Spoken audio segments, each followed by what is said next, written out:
오늘 성경 말씀은 데살로니가 전서 5장 15절에서 18절까지입니다. 4개의 성경 구절을 한 절씩 교대로 읽도록 하겠습니다.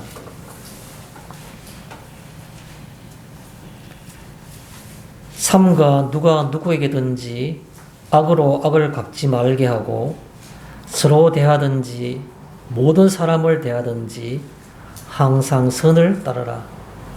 항상 기도하라. 쉬지 말고 기도하라.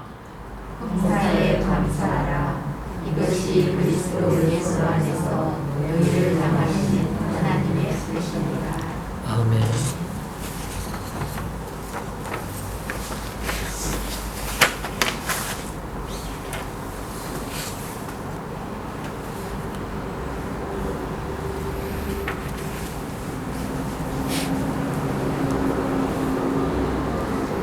오늘은 이것이 하나님의 뜻, 이런 제목으로 이 본문 말씀을 함께 살펴보고자 합니다.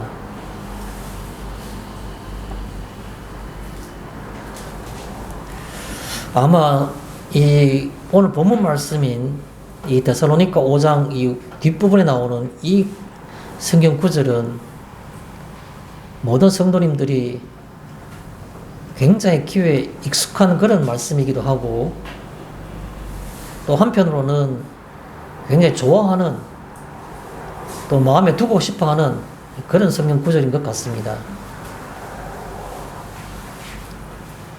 항상 기뻐하라. 쉬지 말고 기도하라. 범사에 감사하라. 이 세 가지는 어떻게 보면 성구로서 집에 많이 걸어두기도 하고, 액자에 적어서 집에 들어올 때나 나갈 때 항상 보게 하는 그런 또 성구 어떤 그런 그걸에서 집에 걸려있는 그런 집들도 성도의 가정에는 굉장히 많습니다. 그런데 맨 뒷부분에 뭐라고 말하고 있습니까? 이것이 그리스도 예수 안에서 너희를 향한 하나님의 뜻이니라. 중간에 있는 그리스도 예수 안에서 너희를 향하신이라는 이 부분을 빼고 처음에 나오는 주어와 서술로만 곧바로 연결한다 그러면 이것이 하나님의 뜻이니라라는 겁니다. 이것이 하나님의 뜻이니라. 얼마나 직접적이고 강한 그런 표현입니까? 이것이 하나님의 뜻. 여기에서 뜻이라는 말은 뭡니까? 우리가 일반적으로 국어 의미적으로 볼 때에는 사전적인 뜻은 말 그대로 뜻은 의미입니다. 의미. 하나님의 의미니라. 말이 더 이상하지 않습니까? 하나님의 의미니라. 더 이것을 실제적으로 표현하게 되면 이 세 가지, 기뻐하고 기도하고 감사하는 것, 이 세 가지는 하나님이 뜻이니라라는 말은 하나님의 요구, 하나님의 근거, 하나님의 기준, 이렇게 생각할 수 있는 겁니다. 하나님이 우리에게 너희를 향하신이라 말했으니까 그 대상은 성도를 얘기하는 겁니다. 하나님이 성도를 향해서 너희가 성도냐, 나의 자녀이냐, 그러면 이것이 요구된다. 나는 이것을 원한다. 요구, 근거, 너가 성도이냐, 자녀이냐, 그럼 이것이 있어야 되는 거 아니냐 하는 그 어떤 근거 혹은 기준, 이게 바로 뜻이라는 겁니다. 뜻의 의미가. 그러면 아버지의 뜻이라는 것은 이미 우리를 자녀로 생각하고 있기 때문에 부모와 자식과의 관계, 그런데 그 아버지는 누구이신가? 그 아버지는 하나님이신 겁니다. 그러면 하나님이 아버지이신 분이 가지고 있는 요구, 그의 어떤 판단 근거, 그의 기준, 내 자녀이면 이런 게 뭘까요? 라는 조금 이따 본문 가운데서 다시 한번 더 설명을 드리고 싶지만 제목이 나왔으니까 제목부터 간략하게 정리를 하고 들어가는 게 좋겠다는 생각이 들어서 말씀을 드리겠습니다. 아버지의 뜻이니라, 하나님의 뜻이니라 라는 말은 자기 백성의 거룩함을 얘기하는 겁니다. 자기 백성의 거룩함. 아니, 사람이 어떻게 하나님처럼 거룩해질 수 있습니까? 아니요, 그렇지 않습니다. 성경에서는 여러 군데에서 이거에 대해서 표현하고 있는 겁니다. 내가 거룩하니 너희도 거룩하라. 이런 성경 구절 들어보신 적 있지 않습니까? 베드로전서 1장 16절에 보면 내가 거룩하니 너희도 거룩하라 함과 같이, 그건 무슨 말입니까? 베드로전서에서는 인용을 하고 있는 겁니다. 구약 성경에 있는 것을 인용해서 구약에 보면 하나님께서 말씀하시기를 내가 거룩하니 내 백성도 거룩해야 한다라고 말씀하시는 것과 같이 그렇게 표현한 겁니다. 그래서 사실 신약에서는 이 직설적인 표현은 베드로전서 1장 16절에 나오지만 그러나 그 근거는 구약 성경에 나오는 겁니다. 구약 성경에. 구약 성경은 주로 레위기서에 5번이 나온 겁니다. 레위기서에 5번. 그대로 나와요. 특히 기억하기 좋게 말씀드리면 레위기서 11장 44절에 보면 이 말씀이 그대로 나온 겁니다. 그 레위기에서는 11장 44절부터 해서 5번에 걸쳐서 계속 내가 거룩하니 너희도 거룩하라고 말씀하시는 겁니다. 오늘 우리가 여기 이것이 하나님의 뜻이니라. 하나님의 뜻이 뭔가? 자기 백성의 거룩함. 그게 하나님의 뜻인 겁니다. 사람이 어떻게 거룩할 수 있습니까? 아니요. 그렇게 해야 되는 겁니다. 그런 행위 자체가 거룩한가? 행위 자체가 거룩할 수 없죠. 하나님이 아닌 다음에. 뭐 하는 겁니까? 바탕, 방향, 색깔, 원동력, 내 인생에 살아가는 방향, 내 행동의 어떤 방향, 내 행동 행위의 색깔, 내 어떤 그런 생각의 바탕, 이게 바로 거룩해야 한다는 겁니다. 이게 바로 하나님이 바라시는 우리에게 요구사항이라는 겁니다. 오늘 본문은 그 배경을 달리 설명할 게 별로 없습니다. 15절 자체가 배경이라고 볼 수 있죠. 15절은 어떻게 말하고 있습니까? 삼가 누가 누구에게든지 어떤 사람이 있는데, 어떤 성도가 있는데 이 성도가 살아갈 때 누가 누구에게든지 그 성도는 악으로 악을 갚지 말게 하며, 주변에 있는 사람들이 악행을 저지를지라도 무례하게 행할지라도, 주변에 있는 사람이 자기 유익을 구하면서 남을 핍박할지라도, 그런 말이 되겠죠. 악으로 악을 갚지 말게 하고 서로 대하든지, 성도끼리에 대한, 아는 사람끼리 대한, 서로란 말은 서로 이미 다 그 존재를 인식하고 있는 사람들인 거예요. 늘 자주 서로 겪어가는 그런 관계를 우리는 서로란 말은 서로 대하든지, 모든 사람을 대하든지. 모든 사람이라는 것은 그 중에는 아는 사람보다는 모르는 사람이 더 많겠죠. 모든 사람을 대하든지 항상 선을 따르라. 이게 15절에 나오는 말씀입니다. 어떻게 보면 15절은 16, 17, 18절을 얘기하기 위해서 그 앞에 나오는 배경이라고 볼 수 있죠. 성도가 되었으면, 하나님의 자녀가 되었으면 너희는 살아갈 때 절대로 악을 악으로 갚지 말고, 아는 사람들과의 관계에서나 모르는 사람들의 관계에서도 항상 선을 따르라. 이게 15절에 있는 말씀의 핵심이고 골자입니다. 이 말씀에 대해서 어렵게 생각하거나 이해 못할 부분이 있다는 건 없습니다. 당연히 그렇다고 우리는 다 긍정을 하고 있습니다.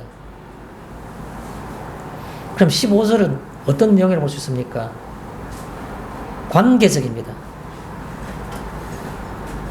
내가 다른 존재, 다른 어떤 그런 사람, 다른 성도와의 관계 속에서 어떻게 사는 것이 하나님이 기뻐하시는 것인가, 하나님이 바라시는 쪽인가, 그거 얘기하는 겁니다.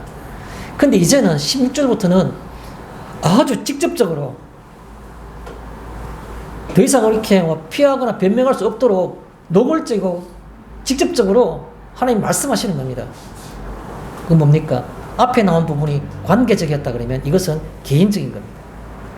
앞에 15절이 객관적이었다 그러면 16절부터는 주관적인 겁니다. 하나하나에 대해서, 우리 한 명 한 명에 대해서 직접적으로 말씀하시는 겁니다. 다른 사람들의 관계는 원론적인 그건 내가 다 알고 있으니까 이제는 너에게, 나와 너 사이에 너가 자녀이고 내 백성이면 이렇게 한다라고 함께 직접적으로 말씀하고 계시는 겁니다. 피할 방법이 없습니다. 아니 잠깐만요. 이게 없어요. 여기 문맥을 보면 아니 잠깐만요 하고 시간을 끌 수 있는 그게 하나도 없습니다. 그냥 하나님께서 직접적으로 말씀하시는 겁니다. 그러냐 아니냐 이걸 물으시는 겁니다. 이런 분위기가 바로 오늘의 이 성경 말씀이라는 것이죠. 배경이. 성경 말씀을 보면 특별히 뭐 우리가 어렵게 이해되지 않을 부분이 없습니다. 다만 17절에 보면 쉬지 말고 기도하라는 겁니다. 그냥 우리가 그 문자적으로 보면 굉장히 조금은 어색하다고 생각합니다. 쉬지 말고 기도하라. 그냥 일반적으로 볼 때는 늘 기도하라, 계속해서 기도하라 그런 말씀이겠죠. 그런데 표현 자체가 쉬지도 말고 기도하는 겁니다. 그럼 계속해서 무슨 뭐 우리가 뭐 그런 뭐라 할까 주문을 외우듯이 그렇게 기도한다는 말은 아니겠죠. 그 말이 쉬지 말고라는 말 자체가 굉장히 어색하기도 하고 조금은 우리가 오해할 수 있는 그런 부분이 하는데 여러 성도님들이 그 짐작하고 상상하시는 것처럼 그냥 지속적으로 계속해서 이런 뜻입니다. 지속적으로 계속해서 혹은 반복하여 그런 뜻입니다.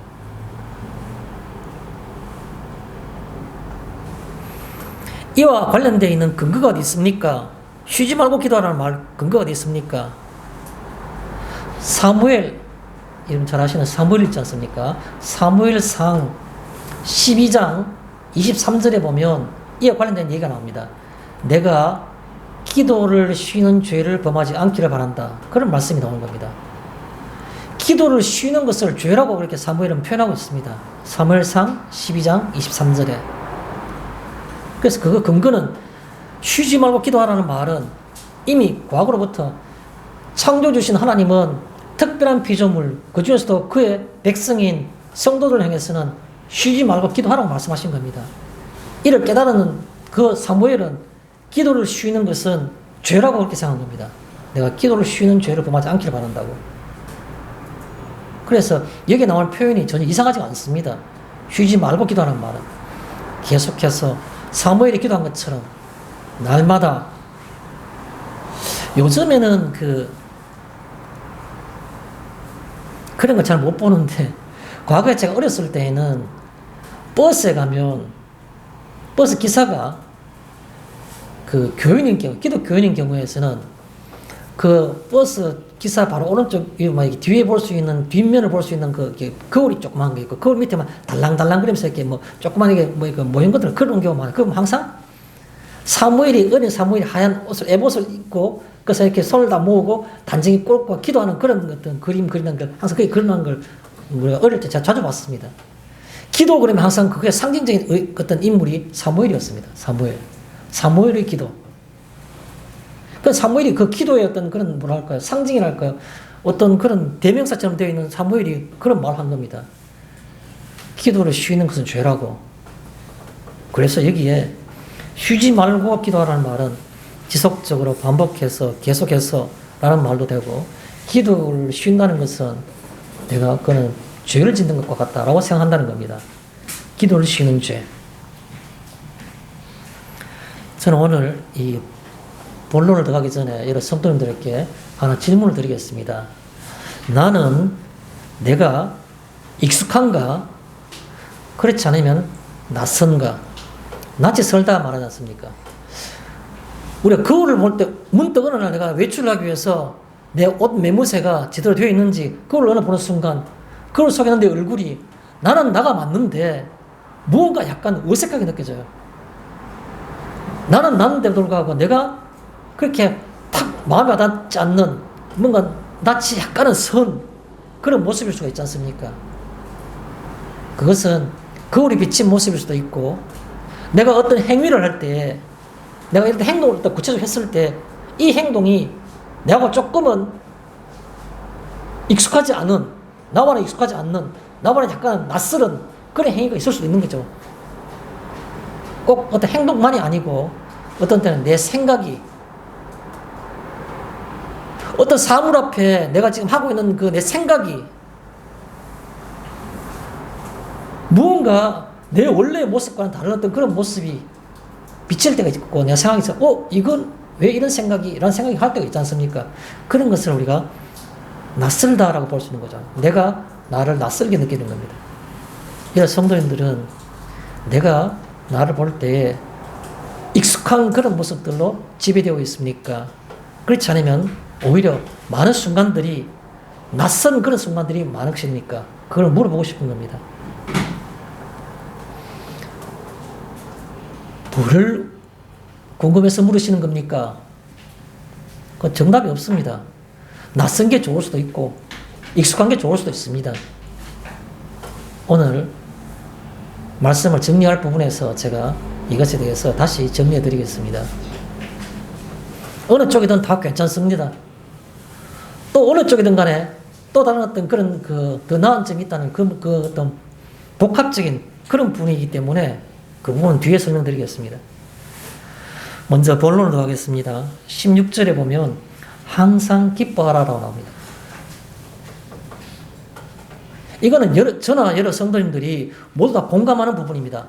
나도 그렇게 하고 싶어요. 그렇게 되고 싶어요. 그런데 현실이 이 땅의 삶이 어디 그런가요? 그런 어떤 그 반문이 항상 이 뒤에 따라오는 겁니다. 항상 기뻐하라는 말 속에.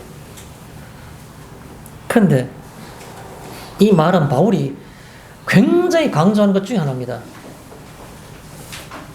빌립보서 4장 4절에 보면 주 안에서 항상 기뻐하라. 내가 다시 말하노니 기뻐하라. 바울이 얼마나 강조를 하는지 몰라요. 주 안에서 항상 기뻐하라. 내가 다시 말하노니 기뻐하라. 여기 항상 기뻐하라는 말은 뭡니까? 그 기뻐하는 그 장소가 있는 겁니다.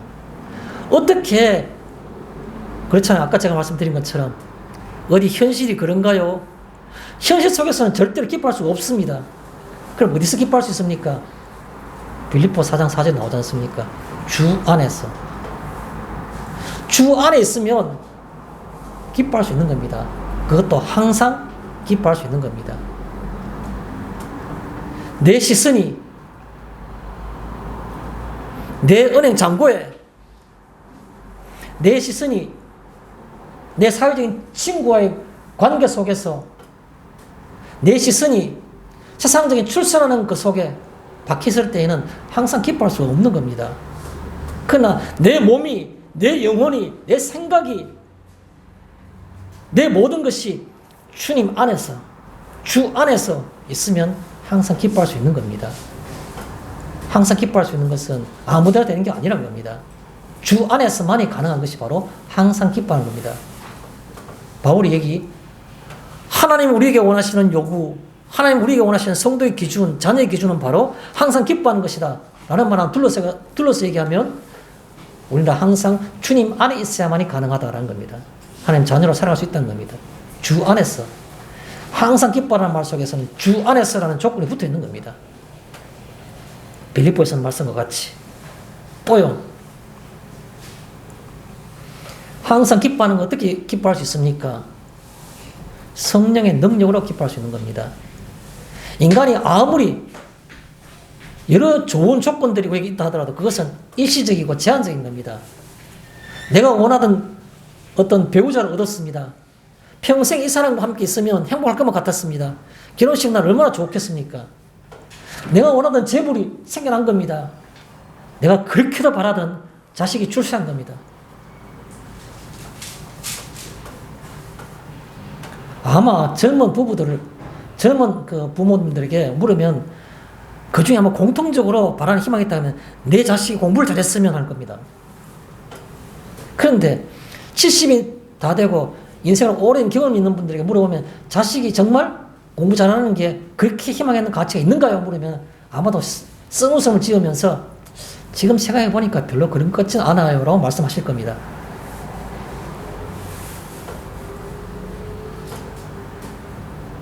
어떻게 항상 기뻐할 수 있습니까? 성령님께서, 진리의 영이 성령님께서 우리의 영적인 눈을 밝히시면, 우리 속에서 강하게 역사하시면 항상 기뻐할 수 있는 겁니다. 그래서 성령의 열매, 성령의 열매 9가지에 대해서는 가나디아서 5장 22절에 나오지 않습니까? 사랑과 희락과 화평과 오래 참음과 자비와 충성과 양성과 온유와 절제라고. 두 번째가 뭡니까? 희락. 희락이란 말이 한자 말인데 우리말로 하면 뭡니까? 기쁠 희자잖아. 기쁘고 즐겁다는 겁니다.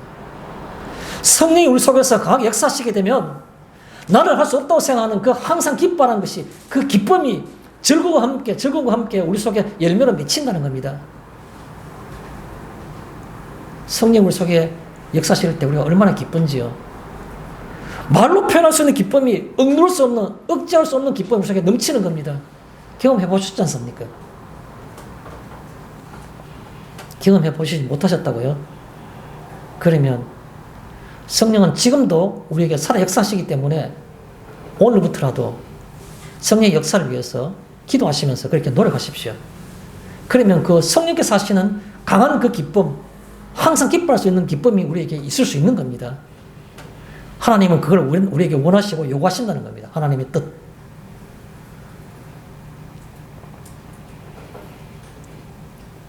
항상 기뻐하라는 속에서는 우리가 두 가지를 제가 소개하고 싶습니다. 항상 기뻐하라는 말은 첫 번째가 왜 기뻐할 수 있는가? 하나님의 선입니다. 선. 앞에 그 시청각 자료에 선이라 말하면 또 나이 젊은 우리 아이들은 이해하지 못할 수도 있는데 제가 한자로 선을 착할 선자로 써놨습니다. 선. 하나님의 선하심을 얘기하는 겁니다. 항상 기뻐하는 그 이유가 뭐냐? 기뻐하는 근거가 뭐냐? 어떻게 우리는 항상 기뻐할 수 있는가? 하나님의 선하시기 때문에. 그 하나님의 선하심이란 것은 인간의 어떤 그 선과는 다른 겁니다. 그 선 가운데 뭐가 있습니까? 하나님이 나를 사랑하신 겁니다. 무자격한 나를 사랑하시기에 그게 선인 겁니다. 자격 있는 자를 사랑하는 것은 절대로 선이 아니죠. 그런데 무자격한 자, 하나님 앞에 전혀 쓸모없는 상한 갈대 같은 나약하고 또 늘 은혜를 받았지만 그 은혜를 버리고 항상 세상의 것들을 좋아해 따라가는 그런 참 보잘 것 없는 그런 자를 사랑하는 것. 하나님이 나를 사랑하신 것, 내게 은혜를 주신 것, 그게 선인 겁니다. 하나님의 선인 겁니다. 하나님만이 하실 수 있는 겁니다. 사람은 할 수 없는 겁니다. 그래서 그것을 선하다 말하는 거예요. 선, 하나님의 선이라 말하는 거예요. 왜 우리는 기뻐할 수 있습니까? 하나님이 선하시기 때문에 우리는 기뻐할 수밖에 없는 겁니다. 하나님이 선하시기 때문에 내게 희망이 있는 겁니다. 그 하나님의 선이 존재하기 때문에 우리는 기뻐할 수밖에 없다는 겁니다. 항상 기뻐한다는 것.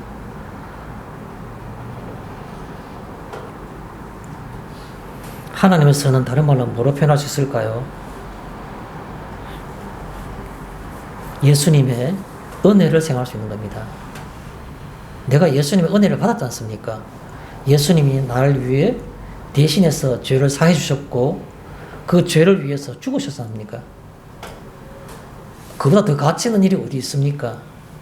눈에 안 보인다고요? 오늘 현실에 내 호주머니 속에 뭔가 손에 잡히는 게 없다고요? 그럼 은혜가 없어지는 겁니까? 아니요. 자다 깨어나도 다시 죽었다 살아나도 그 은혜는 그대로 여전히 있는 겁니다. 그보다 더 귀한 게 어디 있습니까? 하나님의 선은 내게 임한 예수님의 은혜가 바로 하나님의 선인 겁니다. 그래서 나는 기뻐할 수밖에 없는 겁니다. 항상 기뻐하는 게. 내게 다 빼앗아 가더라도, 내가 모든 걸 다 잃어버리더라도, 내 주위에 사는 사람들이 다 나를 떠난다 하더라도, 그러나 여전히 내게 뭐가 있는 겁니까? 하나님의 그 은혜가, 주님에게 베푸셨던 그 은혜가 내게 있기 때문에 나는 기뻐할 수밖에 없는 겁니다.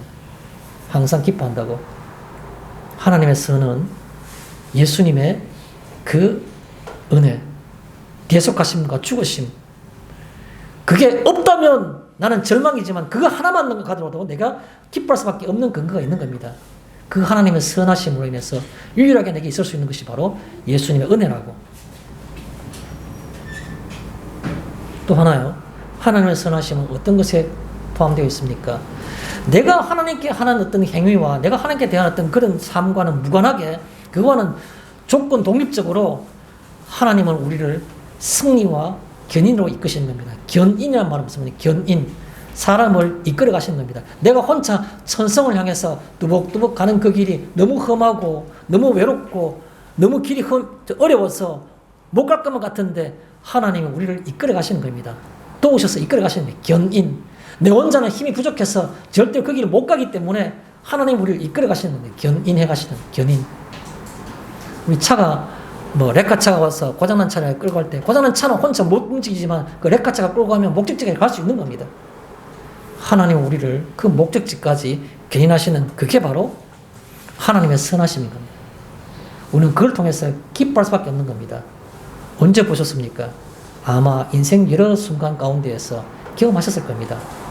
나는 할 수 없다고, 더 이상은 이제 나는 끝났다고, 이제 절망이라고, 내게는 구체적인 방법이 생각나지 않는다고. 그런데도요, 하나님은 우리를 물끄러미 바라보시며 우리를 이끌어 가시는 겁니다. 그 목적지까지.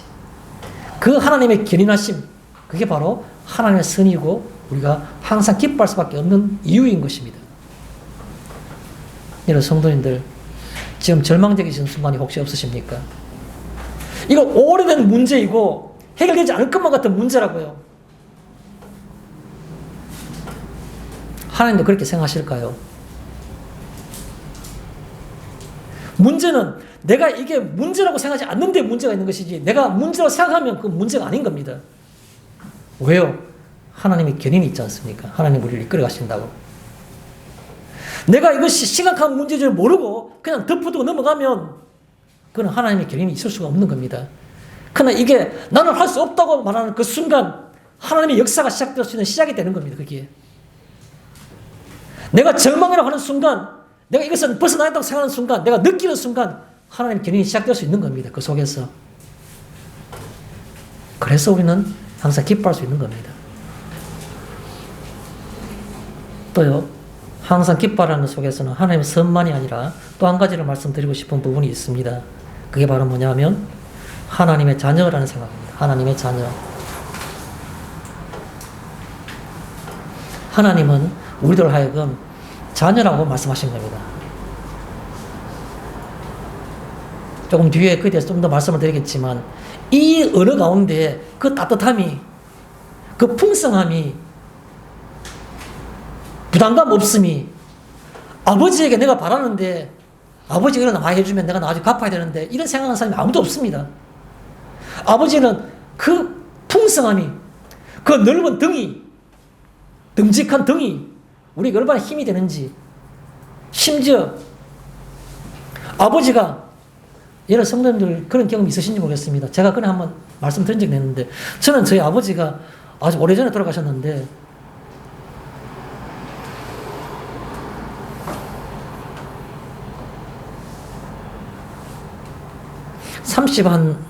한 3년쯤 전에 아버지 돌아가셨어요. 돌아가신 33년쯤 됐네요. 89년도 돌아가셨으니까. 돌아가실 때에 병원에서 수술을 하시고 난 다음에 기력을 못 찾으셔가지고 그 병원에서 한 달 정도 넘게 계시다가 이게 돌아가셨는데 기력을 못 찾으시니까 음식도 거의 못 드셔요. 이빨은 하나도 그 양 아래 위에 좀 털리를 갖고 있었는데 털리를 다 음식을 못 드시니까 털리를 꽂고 있으면 필요가 없잖아요. 잇몸도 쪽으로 들어가니까 털리를 다 뽑아놓으니까 이빨이 아래로 하나도 없으니까 입도 쏙 들어가가지고 홀쭉하고 평소와 전혀 다른 모습이죠. 입도 오목하고 쏙 들어가 버리고 몸도 이제 완전 여유를 때 여여가지고 그 뼈밖에 안 남은 그런 상태여서 심지어 누워 계시는데 말씀도 잘 못해요. 기력이 잘 없어가지고. 그런데도요, 돌아가시고 난데 무슨 생각이 드신지 아십니까? 그런 모습이라도 단 하루만 더 살아 계셨으면 이 생각이 들더라고요. 얼마나 듬직했던지, 얼마나 믿음직스러웠던지, 보고 있으면 얼마나 마음이 편했던지. 그게 아버지지 않습니까? 부모님이지 않습니까? 우리는 어떻게 항상 기뻐할 수 있습니까? 내가 자녀라는 것 속에서 기뻐하는 겁니다. 하나님이 우리 아버지이기 때문에 기뻐할 수밖에 없는 겁니다. 하나님이 살아계심을 믿으시지 않습니까? 하나님이 전능하신 분이신 줄 우리가 믿으시지 않습니까? 하나님이 모든 것을 아시는 전지하심을 다 믿으시지 않습니까? 그렇기 때문에 우리는 항상 기뻐할 수 있는 겁니다. 하나님은 자녀라는 생각이.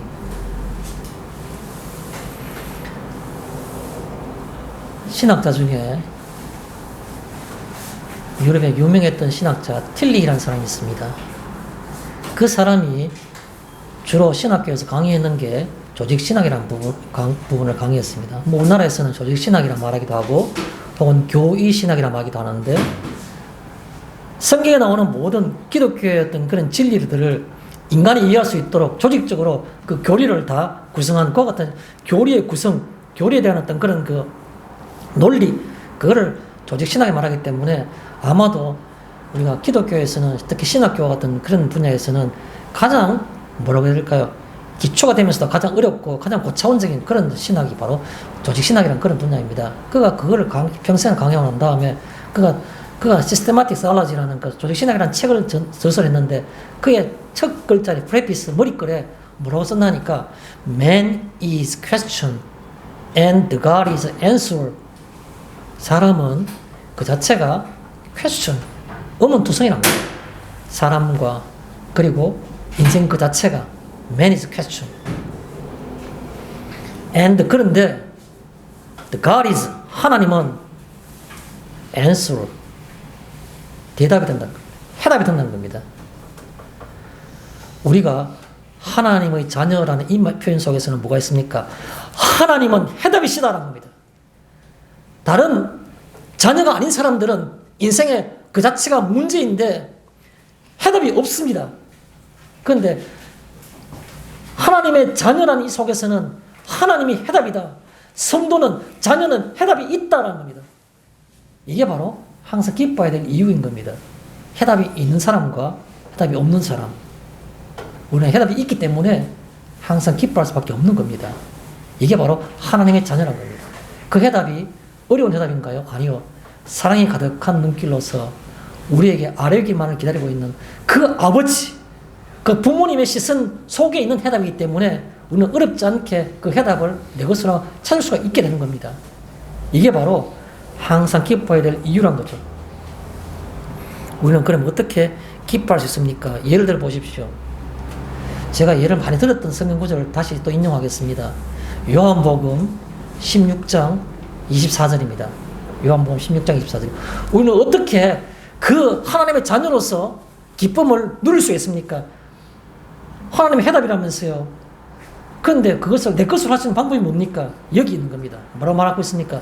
예수님께서 그가 잡히시기 바로 전날 제자들의 발을 씻기시고 치유 만찬을 한 다음에 그게 마지막 설교를 하지 않습니까? 그래서 그 설교의 마지막 장이 요한복음 16장에 뭐라고 당부하는 겁니까? 이제 예수님은 하늘로 올라가야 되는데 너희들 처소를 예비하기 위해서 올라가야 되는데 너희는 이제 남아야 된다. 지금까지 다른 상황이란 겁니다. 항상 너와 함께 있었지만, 너희들과 함께 있었지만 이제는 너희들만 있어야 된다는 거죠. 지금 우리의 입장은 똑같은 겁니다. 그럴 때 예수님께서는 뭐라 말씀하셨습니까? 제자들에게 지금까지는 너희가 내 이름으로 아무것도 구하지 아니하였으나 구하라 그리하면 받으리니 너희 기쁨이 충만하리라. 너희 기쁨이 충만하리라. 기쁨이 넘칠 수 있다는 겁니다. 어떻게 하면요? 내 이름으로 구하라는 겁니다. 기도하라는 겁니다. 어떻게 우리가 해답을 찾을 수 있습니까? 기도함으로. 기도 가운데에서 기도함으로 우리는 해답을 찾을 수 있는 겁니다. 그래서 여기 하나님의 자녀라는 말은 기도를 통해서 항상 기뻐할 수 있는 사람, 그게 바로 자녀인 겁니다. 기도로 항상 기뻐할 수 있는 사람, 그게 하나님의 자녀라는 거죠. 자, 17절에 두 번째 보면 쉬지 말고 기도하라라고 말이 되어 있죠. 쉬지 말고 기도하라. 로마서 12장 12절에 보면 기도하기를 항상 힘쓰며 라는 표현이 있습니다. 기도하기를 항상 힘쓰며. 아까는 빌립보서 4장 4절 했는데 이번에는 똑같이 로마서 12장 12절입니다. 암기하기 굉장히 좋아요. 기도하기를 항상 힘쓰며. 바울이 굉장히 강조한 것 중에 하나란 말씀이죠. 여기 데살로니가서에도 그렇고 로마서에도 그렇고. 쉬지 말고 기도하라는 말은 무슨 말인가 하면 내가 의도적으로 기도에 힘을 쓰라는 겁니다. 의도적으로 힘을 쓰라는 거죠. 의도적으로 기도에 힘을 써야 되는 겁니다. 우리는 그렇지 않고 습관적으로 형식적으로 밥 먹기 전에 식사 전에 기도하고 하나님 아버지 감사합니다. 그것이 아니라 시간마다 일마다 때마다 힘들 때도 기쁠 때도 항상 기도에 힘을 쓰라는 겁니다. 이게 바로 쉬지 말고 기도하라는 겁니다. 기도에 항상 힘쓰며 내가 의지를 가지고 기도에 내가 큰 가치를 가지고 기도 없으면 안 된다는 생각을 가지고 그런 말이겠죠. 항상 힘쓰며 또 쉬지 말고 기도하라는 말은 무슨 말입니까? 시험에 들지 않게. 이 땅에는 악한 영들이 사탄의 그 수종드는 더러운 영들이 얼마나 많습니까? 그 영들은 가만히 놀겠습니까? 놀라고 있는 거 아닌 겁니다. 어떻게 하면 넘어뜨리려고 우는 사자와 같이 산길자를 찾는다 말하지 않습니까? 그러면 믿는 자, 하나님의 자녀 가만두겠습니까? 어떻게 하면 넘어뜨리려 온갖 방법을 통해서. 그런데요, 이미 승리하신 예수님의 그 이름의 권세가 강해서 감히 접근을 못하는 겁니다. 그런데 우리가 기도하지 않고 그에 대해서 의식하지 않으면 작은 것 하나부터 그냥 모든 사람들 다 할 수 있는 세상적인 것 아무것도 아닌 것부터 하나하나 차고 들어와서 나중에 좀 많이 차고 들어오면 어떻게 합니까? 와서 그때부터는 나가질 않고 여기가 내 집이다. 이것은 내 것이다 라고 눌러 앉아 붙는 겁니다.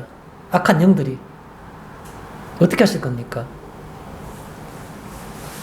여기 나온 것처럼 쉬지 말고 기도할 이유가 있는 겁니다. 시험에 들지 않기 위해서. 내가 이거 하나만큼은 그냥 괜찮겠지. 또 뭐 한 1년 정도는 이렇게 하는 거 괜찮겠지. 내가 기도 안 해도 괜찮겠지. 예배 안 드려도 괜찮겠지. 저는 가정예배 드리는데 가정예배 안 드려도 뭐 큰 상관 있나? 하나하나 자꾸 양보하게 되면 어느 틈에 악한 영들의 표적이 될 수 있는 겁니다. 우리가 시험에 들지 않기 위해서 그래서 쉬지 말고 기도해야 되는 겁니다. 쉬지 말고 기도하는 말은. 이거는 어떤 영적인 것과 상관없을 거야. 아니요. 하나님의 자녀는 모든 매사가 다 영적인 것과 관계되어 있는 겁니다.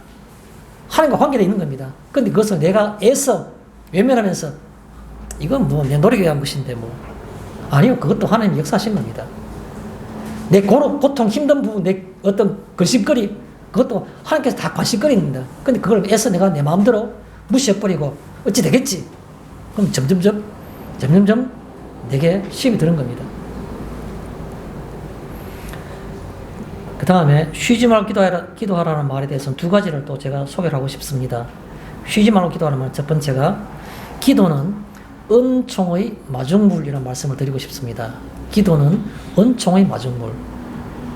은총이 뭡니까? 특별한 사랑, 특별한 은혜, 그걸 우리가 은총이라고 말하는 겁니다. 특별한 사랑과 은혜를 우리는 은총이라고 말을 쓰죠. 기독교에서 우리가 하나님의 은총이 넘치시기를 기원합니다. 이런 말씀을 많이 합니다. 그 은총이라는 말은 그냥 하나님의 사랑과 은혜라기보다는 그보다 특별한, 앞에 스페셜한, 특별한 말이 더 붙는 것이 바로 특별한 은혜와 사랑을 우리는 은총이라고 하는 겁니다. 하나님의 특별한 은혜와 사랑, 그걸 은총이라고 하는 거죠. 그런데 마중물이 뭡니까? 아마 뭐 어린 아이들은 잘 모르겠지만 어른들은 잘 알았으니까 옛날에 우리가 뽐뿌 있었잖아요. 뽐뿌. 학교 마당에 수도시설인데 초등학교 때도 우리 국민학교 때에도 학교 마당에나 어디 가면 진짜 동네 마당에도 보면 어떤 사람은 가정에도 쇠로 이렇게 돼가지고 이렇게 좀 그냥 주물로 만드는 거 시커먼 거 그게 이거 펌프질 할 수 있는 쭉 손잡이가 쭉 나와 있고 그 중간에만 이렇게 뭐 고무부터 막에 동그란 게 꼽혀서 시커먼 타이어도 시커먼 고무가 끼어 있어가지고 근데 그거 갖고 막 이렇게 펌프질 하게 되면 손잡이가 막 이렇게 상하를 막 작동시키면 공기가 푹푹 올리는데 밑에 있는 물이 지하수 있는 물이 빨리 올라야 되는데 그 공기 속에 가서 그냥 보기만 세지 물이 올라오질 않습니다. 그러면 어떻게 합니까? 공기를 밀폐성 좋게 하기 위해서 위에 한 바가지 같은 물 하나 막 또 거기다 물을 확 붓고 붓는 사람은 따로 있습니다. 붓고 경성 사투려 빨리 실어라 막 이렇게 하면 물이 쁘벅 올라가니까 가면 그때 그 입구 쪽에는 물이 막 지하수가 시원한 물이 막 콸콸콸 막 쏟아졌습니까? 여름에. 그 밑에 있는 물을 무한대에 있는 지하수, 양을 가늠할 수 없는 그 지하수를 내 것으로 이용해서 뿜을 올릴 수 있도록 만들어주는 그 처음에 부어주는 한 바가지의 물, 그걸 우리는 마중물이란 말이에요. 마중물.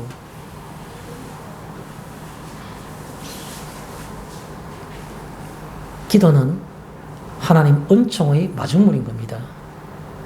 마중물이 없으면 그 하나님의 그 무한한 은총과 그 무한한 어떤 그 복이 우리의 것으로 현실로서 나타나기가 힘든 겁니다.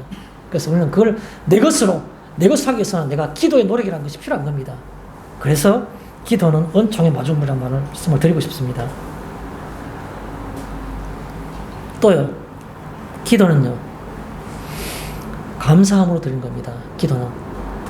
기도할 때마다 우리가 끝맺음할 때 예수님 이름으로 기도드립니다 할 때도 있고, 때에 따라서는 예수님의 이름으로 감사하며 기도드립니다 이렇게 말할 때도 있습니다. 여러분, 감사함 없는 기도가 있습니까? 기도는 감사함부터 시작하는 겁니다. 밑바닥에 이미 저변에 깔려 있는 겁니다. 오늘 우리가 세 가지가 있지 않습니까? 기뻐하라, 기도하라, 감사하라. 근데 이 세 가지는 전혀 독립적이지 않고 전부 다가 서로 연관되어 있는 겁니다. 제가 표현해 보겠습니다. 여러 성도님들이 한번 생각해 보십시오. 기도 없는 기쁨이 있습니까? 첫 번째, 두 번째 것을 제가 연결하고 있습니다. 기도 없는 기쁨 있습니까? 기도의 응답, 그것이 내 속에서 저 영혼 깊은 곳에서 끌어오르는 정말 표현할 길 없는 그 기쁨은, 진짜 깊은 기쁨은 기도의 응답으로부터 시작되는 겁니다. 그래서 기도 없는 기쁨 없습니다. 그런가요? 두 번째, 세 번째 연결해 보겠습니다. 감사함 없는 기도 있습니까? 감사함이 밑바닥에 안 깔려있는 기도 있습니까? 감사함부터 시작하는 겁니다.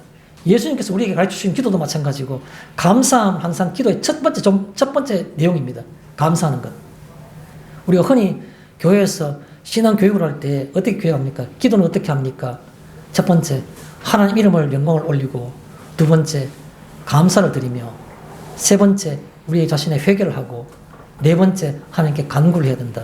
우리가 원하는 것을 구체적으로 알아야 된다. 이 네 가지, 마지막에 붙이다면 예수의 이름으로 기도해야 된다. 끝마침해야 된다. 이게 보통 우리가 신앙 교육을 할 때 쓰는 기도의 내용인 겁니다. 5가지 골격인 겁니다.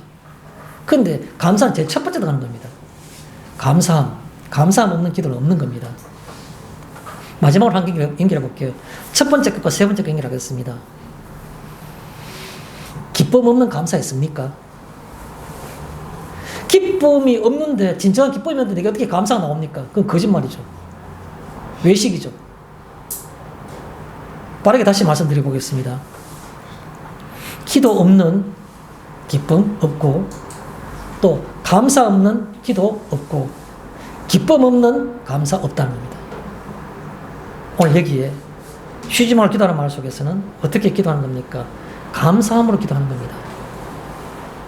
내 모든 것들이, 기쁜 일도, 어려운 일도, 걱정스러운 일도, 내 모든 기도의 내용들이 다 감사함 가운데, 감사함 기초로 기도가 이루어지는 겁니다. 감사함으로 기도해야 됩니다. 그리고요, 쉬지 말고 기도하라 그랬는데 왜 쉬지 말고 기도해야 되는 겁니까? 그에 대해서 두 번째 제가 말씀드릴게요. 이 땅의 삶을 사는 동안에는, 그 말이겠죠. 이 땅의 삶에서는 뭐라고 괜찮겠습니다. 이 땅에서는. 다른 말로 뭡니까? 어려움이, 왜요? 완성되지 못한 하나님 나라가, 이미 하나님 나라에 임했지만 완성되지 못한 그런 어떤 그 과도기적인 속에 살고 있는 우리의 이 땅에서 삶이라는 것은 어려움이 있을 수밖에 없는 겁니다. 어려움이. 영원히 우리가 그 나라에 살게 되면, 새 예루살렘에 우리가 살게 되면 그런 어려움이 없겠죠. 그러니까 지금은 있는 겁니다. 시편 50편 15절에 어떤 말씀이 있습니까?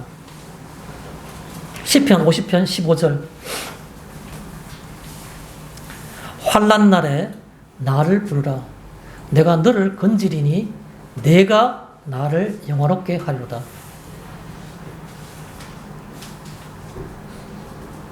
환난날 어디 있습니까?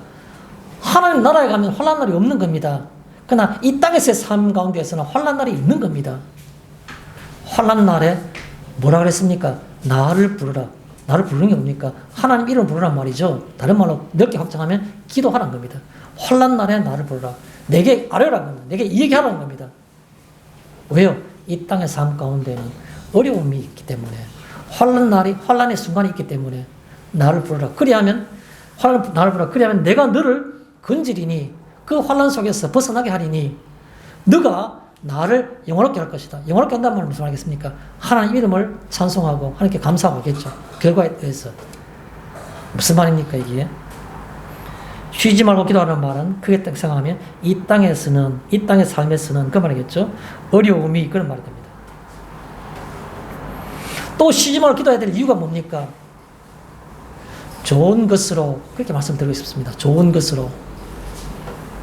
좋은 것이라 그러니까 그 좋은 것은 뭐에 해당되는 겁니까? 내게 좋은 것이 생기게 되는 겁니다. 내게 좋은 것이 그 말입니다. 좋은 것으로라는 말은 내게 좋은 것이 어디서 많이 들어본 익숙한 그런 표현이지 않습니까? 어디 나오는 겁니까? 저도 잘 알고 성도님들도 너무너무 잘 아는 성경 구절을 다시 한번 상기시키고 끄집어내 보겠습니다. 우리가 항상 쉬지 말고 기도해야 되는데 이 땅의 삶 가운데에서는 기도해야 될 이유가 뭡니까? 좋은 것이 내게 좋은 것으로 어디 나오는 말씀을 드리고 싶어 하는 겁니까? 제가 마태복음 7장 7절부터 11절까지 예수님께서 이 땅에 오셔가지고 본격적인 그 설교를 하셨을 때 가장 최고의 어떤 그런 그 교훈, 최고의 설교라 말하는 게 바로 산상보훈이라는 거죠. 그게 어디 있습니까?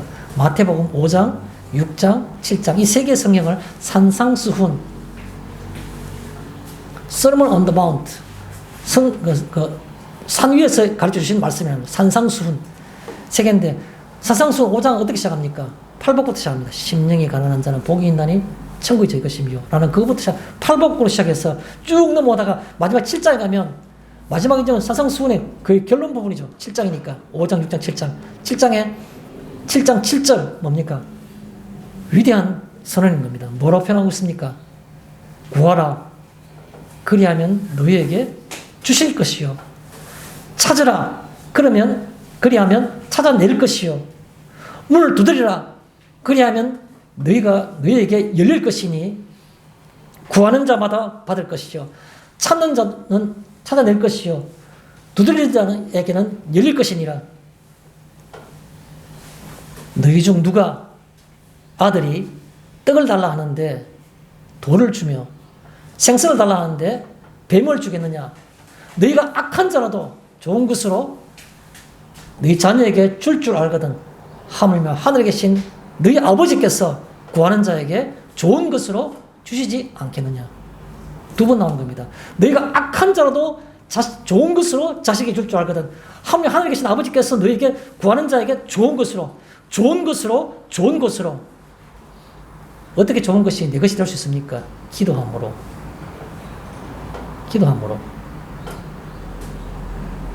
우리가 좋은 것 받아야 되지 않습니까?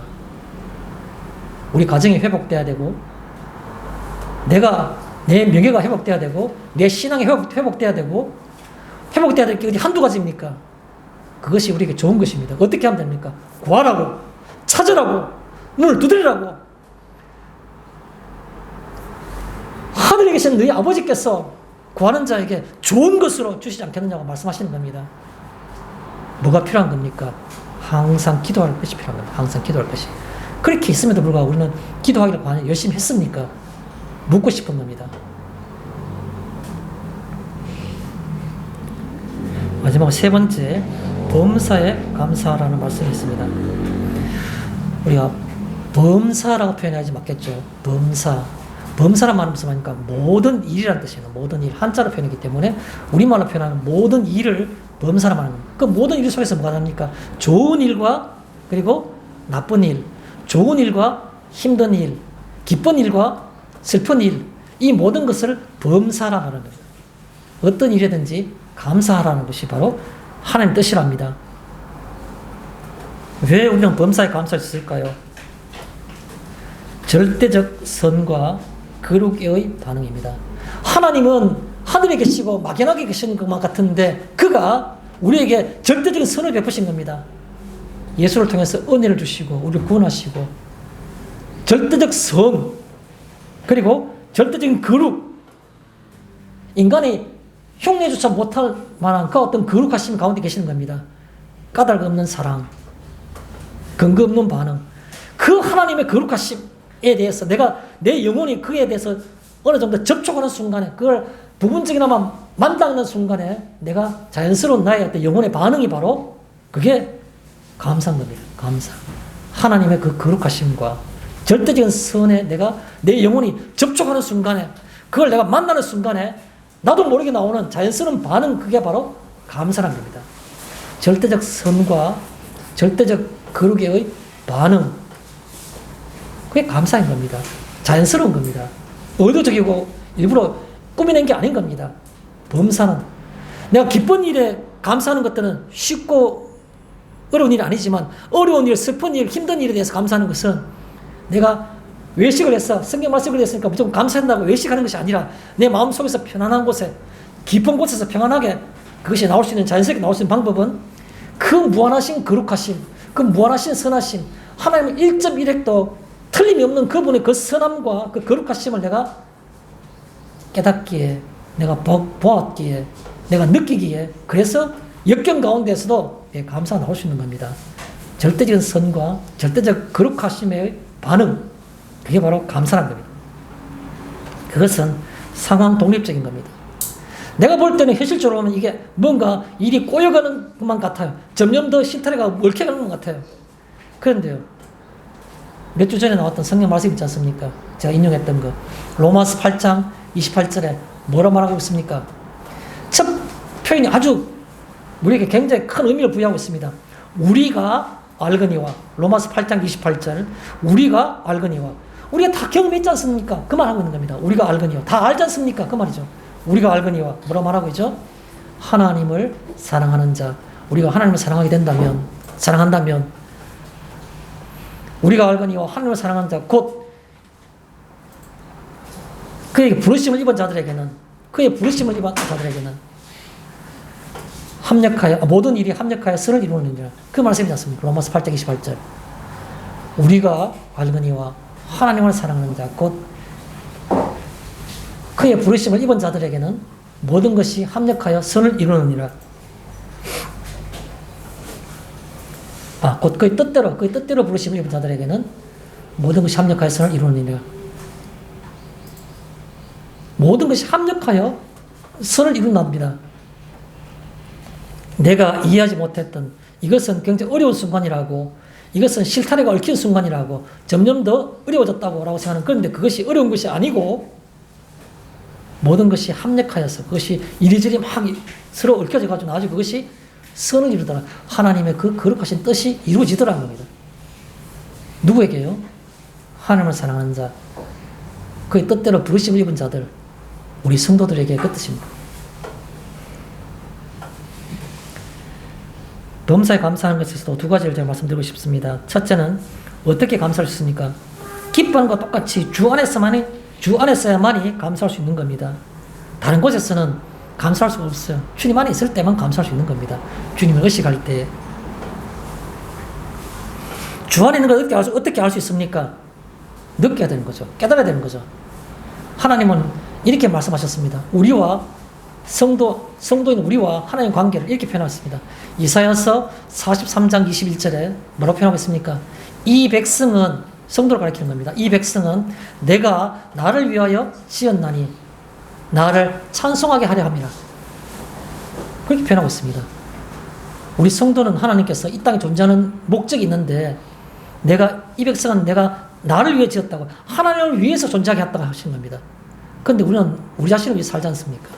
하나님은 우리를 하나님 위해서 존재하게 만드셨다 했는데 이 백성은 내가 나를 위해 지었다고 나를 찬송하게 하려 함이라고 하나님 이름을 높이게 하기 위해서 그래서 이 땅에 존재하게 한다고 근데 우리는 찌질이가 되어서 밤낮 주야로 내 새끼,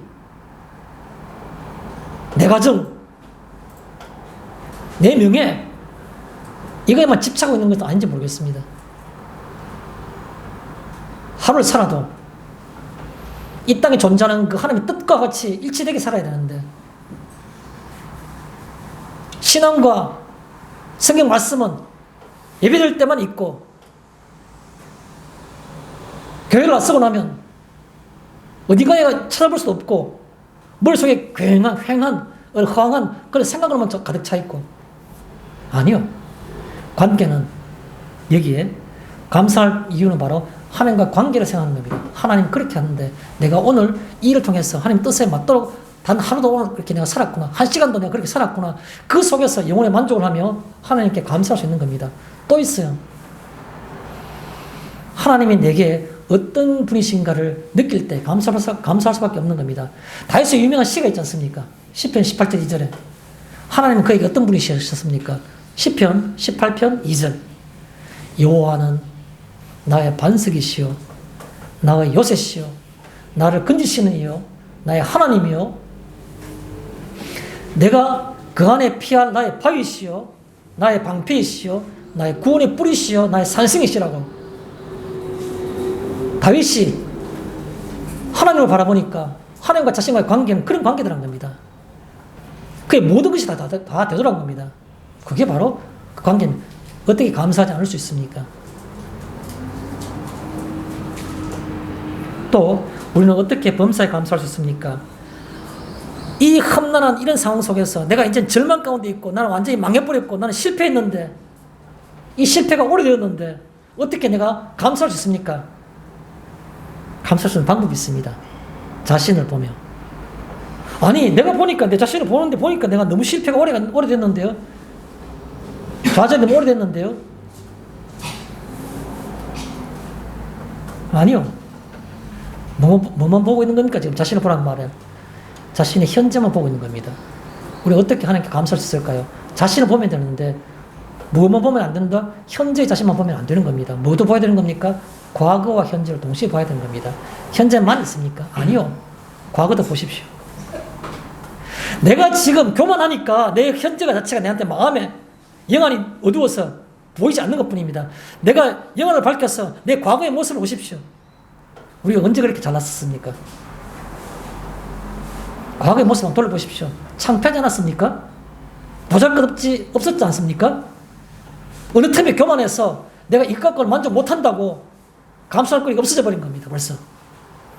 과거와 현재의 나를 비교하면서 나를 보십시오.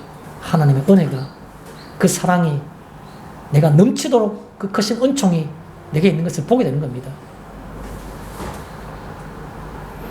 저는 제 개인 볼 때마다 이 생각을 많이 한 겁니다. 나 같은 것이 어떻게 이렇게 되었나?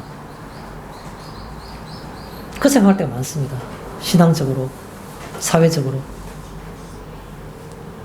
어떻게 항상 감사할 수 있습니까? 범사에 감사할 수 있습니까? 역경 가운데 감사할 수 있습니까? 자신을 보면서, 자신의 실체를 자각하면서, 자신의 실체가 지금 현재 실체만 실체가 아닌 겁니다. 과거의 실체 한번 보십시오. 콧질질 흘리면서. 어릴 때 이런 모습 한번 보십시오. 어떻게 살았습니까? 부잣집 외동아들 이랬습니까? 뭐 그런 분도 있겠죠. 그러나 그때 비참했던 영적인 비참함 속에서 지금 한번 보십시오. 그 하나님의 은총을 받아서 이 자리 있지 않습니까? 얼마나 출세한 겁니까?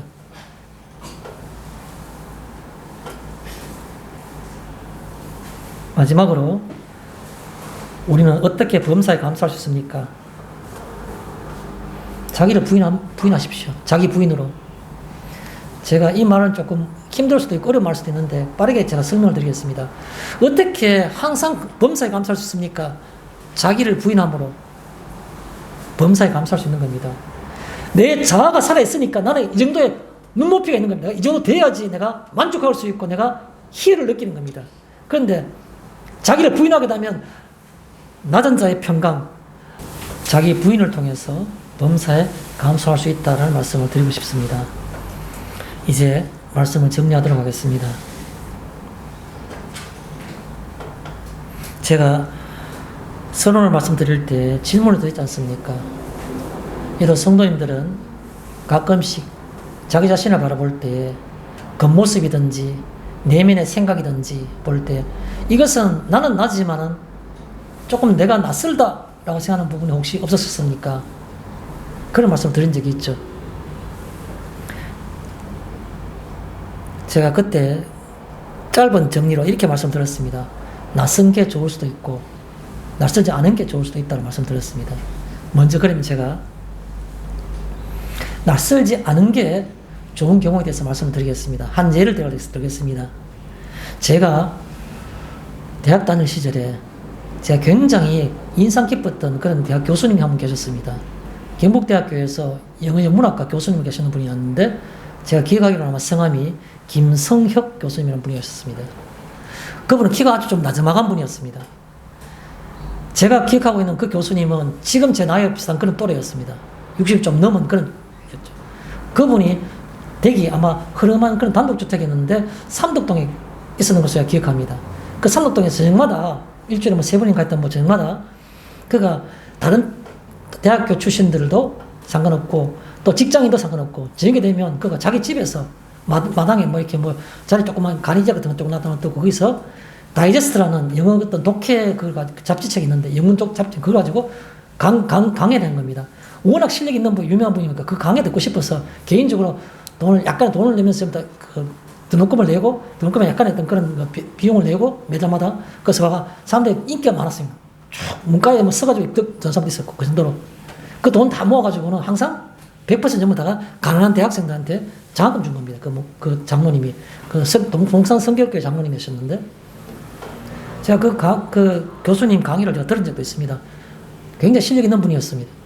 그런데 그분이 뭐 지식적인 것에 어떤 깊이를 생각하자 말씀드리는 게 아니고 그가 집이 삼덕동인데 경북대학교까지 북현동까지 매일마다 걸어가 출퇴근하시는데 걸어서 노인 걸음이라서 좀 늘 건강하시니까 빨빨 걸으면 어떻게 되는지 모르겠지만 제가 볼 때는 적어도 상당한 시간을 걸어야 될 것 같습니다. 삼덕동에서 북현동까지 매일마다 그러시는 여름에 더울 때는 그 옛날에 뭐 그 아프리카 정글에 갈 때 쓰는 그 둥그런 모자 있지 않습니까? 나무로 만드는 둥그런 이전 정글 모자 같은 그런 걸 하나 쓰시고 한쪽 손에는 뭘 갖고 있냐 하니까 항상 책보 있던 책보. 아니 그때가 70년대 말 80년대 초 뭐 그런 무렵에 제가 늘 받쳐 배웠던 건 그 시절인데 그때 우리나라에 다 잘 먹고 잘 살았습니다. 다 가방 있고 교수는 다 나름대로 어떤 근사한 그런 가방 다 메고 다녔었지 책 보자기 들고 다니는 아무도 없었습니다. 자기가 필요한 책 한두 권 갖다가 꼭 보자기에 싸서 책보다 그걸 손에 딱 들고 한쪽 손에 이렇게 뭐 손 운동하시는 게 주먹을 폈다 하시면서 간달 이렇게 계속 함께 출발하시는 건 내가 거의 매일 보다 시작한 거예요. 왜냐하면 저는 집이 동인동이었는데 동인동은 삼덕동에서 경북대학교까지 갈 때 그 거리에 3분의 1밖에 안 되는 지점입니다. 나는 젊은 20대인데도 불구하고 그 3분의 2 되는 거리를 차 타려고 항상 버스 기다리고 있었는데 이 교수님은 항상 간달 그 앞에 맨날 지나가시는 겁니다. 보기 창피하게. 돈 조금 아껴서 좋은 데 쓰시려고. 낮이나 밤이나 간에. 그 눈에 보이는 거는 아무것도 아니라는 것은 머릿속에 저도 가득했지만 그래도 그런데 그 장로님은 책보자기 들고 다니는 겁니다. 책가방이 무슨 필요가 있냐는 겁니다. 달랑달랑. 그냥 생각하는 그대로가 행동 그대로 타는 겁니다. 왜 무슨 말씀을 드리고 싶어 하는 겁니까? 내 모습이 내가 익숙한 겁니다. 내 머릿속에 생각하는 것과 내 삶이 행동이 일치하는 겁니다.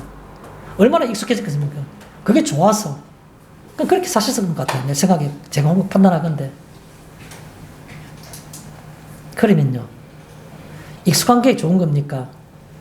내가 가끔 나를 볼 때 낯선 건 어떻게 해요? 낯선 건 두 가지 이유가 있겠죠. 첫 번째 이유는 내 머릿속에 생각하는 가치관, 내가 생각하는 어떤 그런 내가 이상관, 상관없는 것들이 나를 지배하니까 그것들이 문득 내게 마음에 부담을 주는 겁니다. 부정적인 낯섦이겠죠. 낯설음. 그런데 긍정적인 낯설음도 있습니다. 왜요? 이때까지는 내가 신앙생활을 수십 년 해왔지만 그러나 습관 속에서 신앙생활을 해왔는데 어느 순간 예를 들어서 오늘부터라도 한 가지가 달라지기 시작한 겁니다. 내가 기도를 열심히 안 했는데 기도해야지. 내 마음에 평안이 없었는데 기뻐해야지. 주 안에서 생각하면서 뭔가 내가 생각해도 이상할 정도로 한 가지가 달라진 겁니다. 그 낯설음은 긍정적인 낯설음이라고 볼 수 있는 겁니다. 이 한 주간 여러 성도님들의 그 한 주간의 삶 가운데에서 긍정적인 낯설음이 하나님의 뜻을 통해서 점점점 확장되기를 주의 이름으로 축원드립니다. 마치겠습니다.